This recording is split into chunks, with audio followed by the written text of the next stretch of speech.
You know, over the years, as I have tested all kinds of different ARs from different tiers, I've come to the conclusion that the high-end Gucci tier is the most broken part of the AR market. If a more affordable AR platform can give you 95% of the performance and the features of the Gucci tier, then why are we as a society obsessed with spending 300% more for a 5% increase in either performance or features? I don't think the Gucci tier AR market is completely broken because this is the point where we get diminishing returns. I think it's because this is where some companies tend to get greedy. And so over the past 18 months, I've been testing this guy. This is the LMT Mars MRP AR platform chambered in 556. And I really wanted to go down the rabbit hole of the LMT ecosystem because there's a lot of things that a lot of people don't know. There's a lot of things I didn't know until I went down this rabbit hole. And if I would have known then what I know now, I wouldn't have gotten this one in this same setup. I would have got a different spec and done it completely differently. One of the more interesting things about the Mars MRP, this thing actually came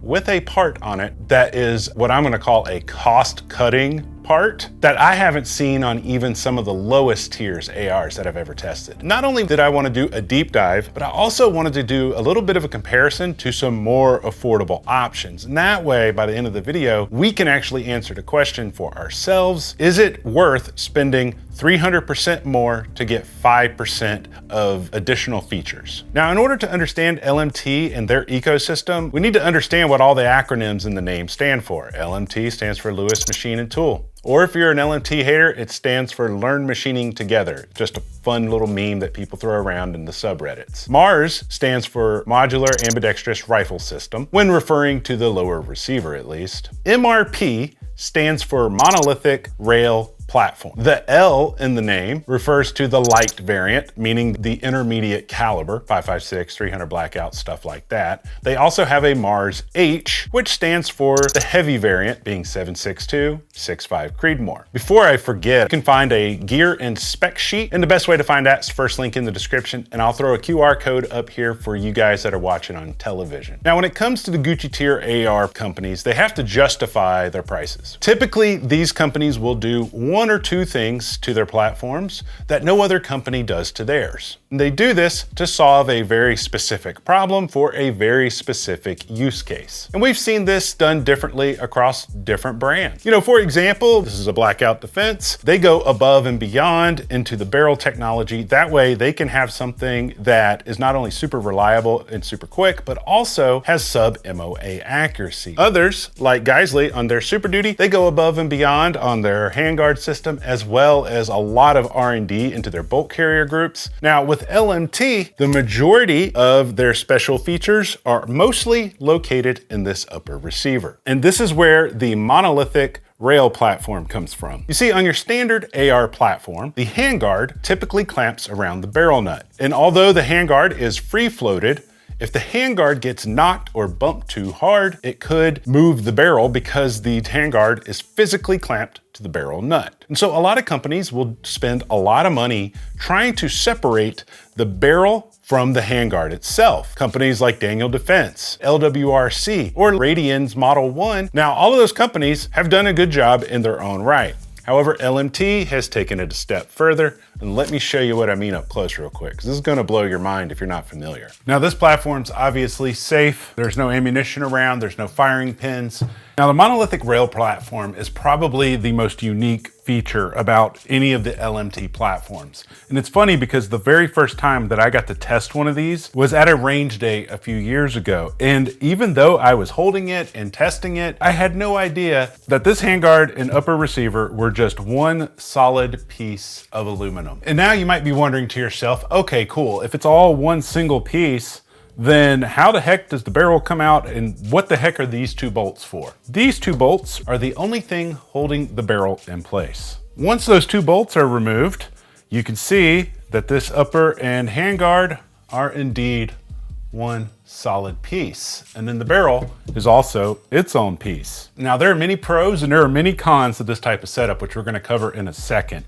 But I wanted to point out one obvious pro. I know sometimes we struggle to clean our chambers, but when it's not in the upper, it's a heck of a lot easier to clean, I can tell you that. Now we need to get into the pros and cons of these monolithic uppers. By the way, if you like these videos of me doing these breakdowns and explaining the pros and cons of things, do me a huge favor, hit the subscribe button and turn on notifications. Now, what are the advantages of having a system like this? Well, aside from, being able to spout calibers and aside from being able to spout barrel lengths, it does give you the advantage of having a continuous top rail. And that allows you to be able to mount optics anywhere on your upper without worrying about that little notch that's usually at the junction between the handguard and the upper receiver. We see that with Aero Precision. They're one of the first companies that I remember testing that had a continuous top section. LWRC, they do this as well with their semi-modular upper receiver. It gives you extreme rigidity and 100% separation between the handguard and the barrel itself. That way, if the handguard gets bumped, it's not going to affect the accuracy and cause a point of impact shift. The other advantage to having a complete single-piece handguard upper receiver unit is it gives you fewer failure points. However, just like anything in life, there's always a trade-off. Con number one, there are proprietary limitations to this. Obviously, because of the way that this upper and handguard are designed, the only barrels that are going to work with this are LMT barrels. And trust me, they're not cheap. You're also going to have handguard length limitations. You're also going to have a heck of a higher cost, due to complex CNC machining. Another con is going to be increased weight. When I started diving into the barrel and how it's made and stuff like that, this is where LMT takes a different path than most other companies. When it comes to barrels, if you look at companies, say like Daniel Defense, Bravo Company, Geisley, and many others, they typically all use a cold hammer forged barrel. And I'm not gonna go into the weeds on what that means. It's one of the most wear resistant types of barrels that they have. And usually those cold hammer forged barrels are chrome lined. Now with LMT, they do it a little bit differently. They use conventional methods like button rifling instead of cold hammer forging. These are made of 4150 chromoly vanadium, and these are also chrome lined as well. In addition to that, in order to stress relieve the barrel and make it a lot stronger and a lot more wear resistant, similar to that of the cold hammer forged barrels, they do a cryogenic stress relieving process which hardens the steel. And it's interesting because when I did the review for Blackout Defense about a year or so ago, they also do cryo treating on their 416R stainless barrels. Additionally, for their heavier calibers, they do offer 416R stainless steel, but for the intermediate calibers, it's all 4150 chromoly vanadium that has the cryo treating and the chrome lining. Their gas blocks are non-adjustable, and in addition to being non-adjustable, these have a thermal heat fit, meaning these are not user serviceable. They have to be sent in to LMT in order to fix anything or change anything. However, there are some companies that do offer a service where if you wanted to say have a rifle speed adjustable gas block on here, I'll have more information at the specification sheet so you can read up on that a little bit more. Now, earlier I talked about how it's kind of cool. You can have one upper, one handguard, and you can change the barrel length, and you can change the caliber and the gas operating system between DI and piston. However, there are some limitations to this. For example, within the LMT lineup of platforms, they have the direct impingement, and they have the piston versions. The interesting thing is it's much easier to a piston to a DI than it is a DI to a piston. And one of the reasons when I said earlier in the video, I probably would have gotten this in a different configurations is because I got the standard length on the handguard, I can't put a piston system on here. And that's because the gas block for the piston driven barrels is very large. And the only way to do this onto a DI upper is to have a very short handguard, like a 9-inch handguard, or you have a shovel nose handguard. Now, shovel nose handguards can be picked up separately, but there's also some companies out there that have a service to standard upper into a shovel nose. I'll make sure to have information about all of that over at the specification sheet if you want to learn more information about that. Although this upper receiver is very technologically advanced, there was one part of this upper receiver that I felt like they cheaped out on so much that I've never even seen this in a cheapest ARs that I've ever tested. This is the one area that I feel like LMT did a lot of cost cutting on. And I'm not gonna say they did a lot of cost cutting. Let me take that back. Whenever you're looking at higher end Gucci tier ARs, typically their bolt carrier groups are a little bit more over engineered. You know, they're usually always magnetic particle inspected, high pressure tested. They always are gonna have good QC. The gas keys are staked properly.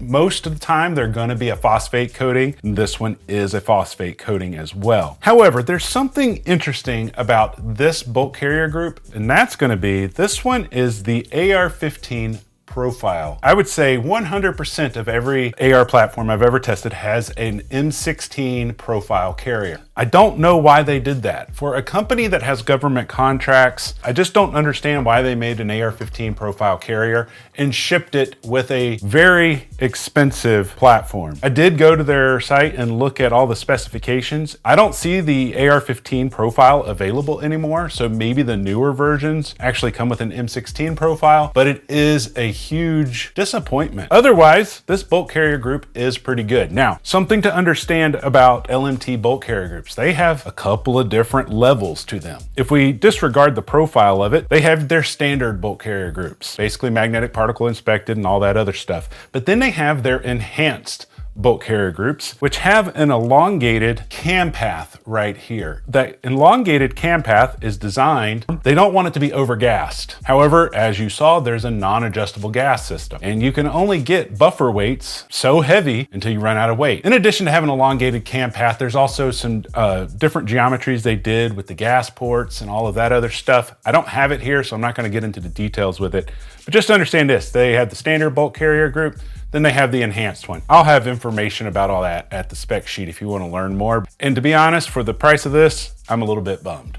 Now, when we look at the upper receiver, you kind of look at it and you're like, okay, man, I kind of get why they cost what they do because of all the technology that goes into the upper receiver. But where things start to fall apart for this particular AR platform, as well as others that I've reviewed in the past, comes down to the lower. What's special and unspecial about it? I will make a note that I did change a couple things. This is not the original grip and this is not the original safety. I'll talk more about that later in the video. When you look at this, they have the SOP mod stock. You got your basic standard lower receiver. It does have an enlarged trigger guard for gloved hands. And then it is fully ambidextrous. On both sides, it's mirrored, and you have ambidextrous bolt lock and ambidextrous bolt release. The trigger is a 2-stage mil-spec trigger that pulls at your standard mil-spec weights. You can also see here that the castle nut has been properly staked in 2 places. They're available in a couple different flavors. I had this very same criticism of Daniel Defense a few years ago when I reviewed their DDM4. It was very similar to LMT. All of their more proprietary and advanced features were located in the upper. There ain't no reason that this thing should cost that much. If we compared it to this guy, this is a PWS complete lower that I picked up about a year or 2 ago. These also include enhanced controls that are fully ambidextrous. They also include the Radian 4590 safety selector,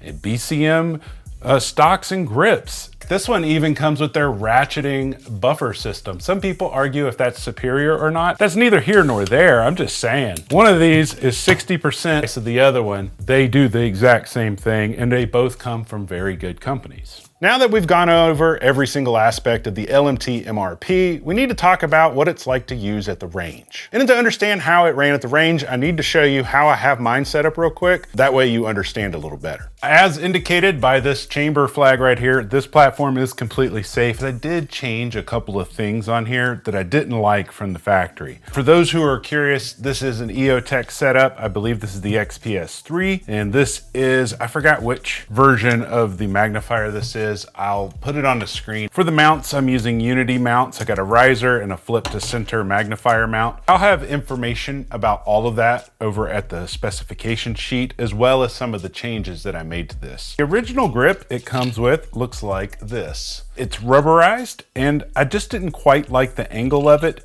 and I didn't like the rubbery feeling of it. It was very, very slippery. This guy, I really love the angle of it, and I really love the palm swell that it has as well. I believe this is Driven Arms Co. The factory selector is a 90-degree ambidextrous safety, and I can't remember the name of the company that makes this one. I'll list it out at the specification sheet if you want to learn more information, but this one's actually a 55-degree safety. You can see it has the nice little red indicator on the side. Primary side is obviously longer than the offhand side. Now at the range, this thing over the past 18 months has had thousands of cartridges put through it. And I can tell you this, it has ran 100% reliably. I've had zero issues with it, regardless of the type of cartridge that I ran through it or the type of projectiles.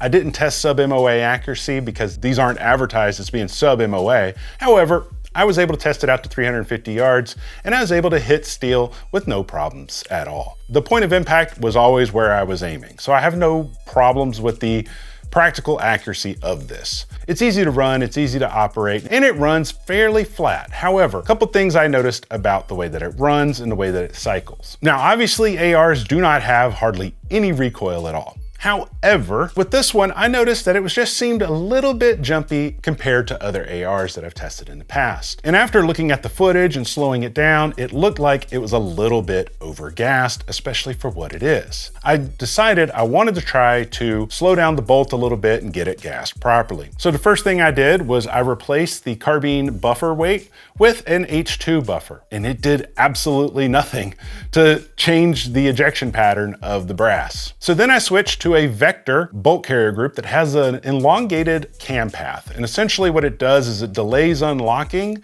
to slow the bolt down a little bit. And it works almost the same as the actual enhanced bolt carrier group from LMT, but I didn't have the enhanced LMT, I only had the vector one. I'll have info about all that stuff over at the spec sheet if you wanna learn more info about it. And it did work. It actually did correct the brass ejection. So that's always a good thing. Now here is kind of where the crux is, right? Earlier I mentioned that these things are very expensive.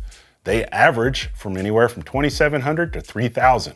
That is a lot for one of these platforms, especially when you can get really good high-end ARs for 2/3 that. And you can get really good mid-tier platforms for half that or even less. Let me show you a couple that I like. Now, I'm not gonna be able to go into all the specs of all these different platforms that I like in this video. I do have dedicated videos for each, and I'll make sure at the end of the video to give you a link for a complete playlist. Number one on the docket, this is the Geissele Super Duty. Here's the most interesting thing about this. These are literally 2/3 of the LMT, and most people view the Geissele as like the upper echelon of AR-15 technologies. Couple things right off the rip that I like about these. They come with a way better trigger. Number two, on their handguard where the sling swivel connections, they include steel reinforced inserts. Instead of doing a thermal press fit onto their gas blocks, they do a cross pinning on them to make sure that they don't move, which means these are user serviceable. You don't have to send them off. These do have cold hammer forged barrels just like most others in this tier, and they do a lot of R&D on their bolt carrier groups. They hired their own team of metallurgists to come up with new formulations of different alloys and stuff. Even though this is a Gucci tier,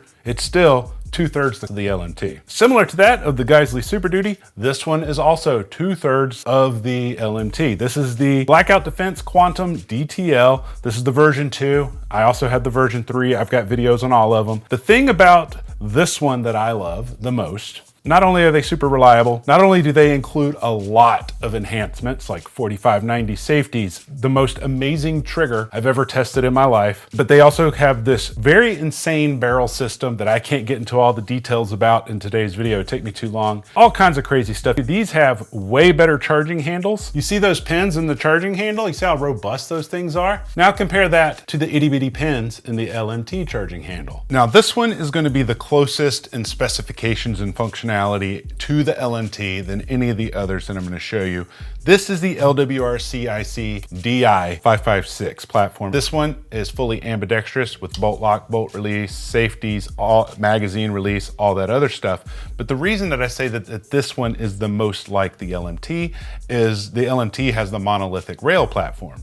Well, this one has something called a semi-monolithic platform. If you look at the way the upper receiver here attaches to this handguard, you'll notice that the upper receiver is extended out. And this one also separates the handguard attachment from the barrel so they don't make any contact with one another. And therefore, if the handguard gets bumped, you don't get a point of impact shift. And because it's semi-monolithic, you also get a continuous top rail as well. Similar to that of LMT, this one also has some proprietary limitations. Although it does come with these beautiful spiral fluted barrels, you can't easily use barrels from other manufacturers. It is possible, and I talk about it a little bit in my video, but it is not for the faint of heart. But I will say the best part about the LWRC versus the LMT is these are literally half. For that reason, I have to make this one of my favorite alternatives to the LMT. Now we're moving into our mid-tier platforms. This is my BCM Recce 14. The only things I've ever changed on here is the trigger and the muzzle device. Aside from that, it's cold hammer forged barrel. BCM, they don't really manufacture that much in-house. However, they do a ton of QC. And to be real honest with you, quality control is more expensive than manufacturing sometimes. These would be considered a very solid mid-tier. Not saying they're the best, but I'm saying, man, you get a lot for the money. Next up on the docket, this is a custom setup that I didn't mean to do. This is a PSA upper. This is a complete upper that I picked up from PSA about a year or so ago. And the only thing about this complete upper that's actually PSA is the actual stripped upper receiver. It includes a Radian Raptor charging handle. The bolt carrier group is a MicroBest Fathers of Freedom bolt carrier group. They are very high end. They got a lot of QC going into them. A Geisley rail, very similar to that on the Super Duty with the reinforced QD. It also has an FN cold hammer forged barrel with the Geisley gas block that's also been cross-pinned with a pin and welded muzzle device on it. Additionally, I am using the same lower that I showed you earlier. This is the PWS Complete Lower.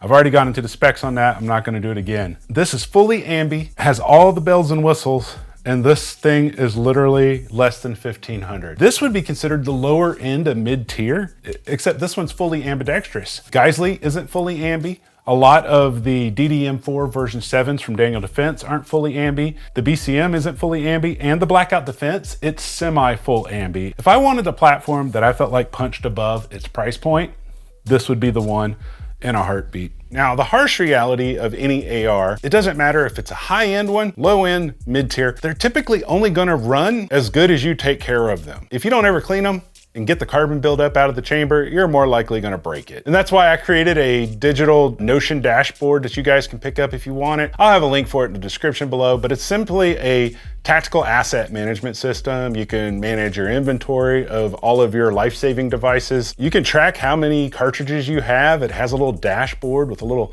display of the different calibers that you have currently. It also has a cleaning schedule on it. And whenever I put so many rounds through something, I note it down, put it in there, and then I can clean it later. And that prevents me from getting a lot of failures with all of my platforms. So now I guess the question is this, right? Knowing what I know now, is the LMT something that I would spend my own money on? Because this wasn't sent to me by LMT, but it was sent to me by a third party, and no, I didn't spend my own money on it. But if I had to review this as if I did, I would do it completely differently. Number one, if I wanted the ability to be able to switch between shorter barrels and switch between DI as well as piston, I would get either the shorter handguard or I'd get the shovel nose handguard, and that would give me more flexibility to actually leverage this upper the way it was intended to. Even if I went that route, I would not get it with their lower. I would simply go out and get a different lower receiver set up for it because it's gonna save tons of money when you do it that way. Even if you want ambidextrous, there's tons of good ambi lower receivers out there. I'll make sure to have information about the ones that I like at the spec sheet if you want to learn more information about those. But overall, as it sits right now, it's not bad. I just don't think it's worth what they're asking for it, especially when you see the cost of a complete lower on its own. I think that these should be running for about $2,300 max. But that's just my own opinion. Let me know your thoughts. But until next time, guys, I love you. And you guys stay sexy.